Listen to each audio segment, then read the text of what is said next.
যে মুঘল যুগে বাংলার বিস্তার কী ছিল? পশ্চিমবঙ্গ, বাংলাদেশ, বিহার, ওড়িশা হয়ে আগ্রা পর্যন্ত বিস্তৃত ছিল এই বাংলা।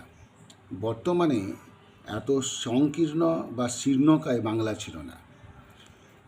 দ্বিতীয় প্রশ্ন, বাংলা কত বছরের পুরনো সভ্যতা? প্রায় 4000 বছরের পুরনো সভ্যতা। পশ্চিমবঙ্গের দক্ষিণ দিকে কি রয়েছে? পশ্চিমবঙ্গের দক্ষিণ দিকে রয়েছে বঙ্গোপসাগর, বা যাকে ইংরেজিতে বলা হচ্ছে বে অফ বেঙ্গল। 4 নম্বর প্রশ্ন, কে ছিলেন প্রাচীন বাংলার প্রথম রাজা? রাজা শশাঙ্ক। 5 নম্বর প্রশ্ন, মধ্যযুগে কে প্রথম পুরো বাংলাকে নিজের অধিকারে আনেন? শামসুদ্দিন ইলিয়াস শাহ তিনি প্রথম বাংলাকে নিজের অধিকারে আনেন।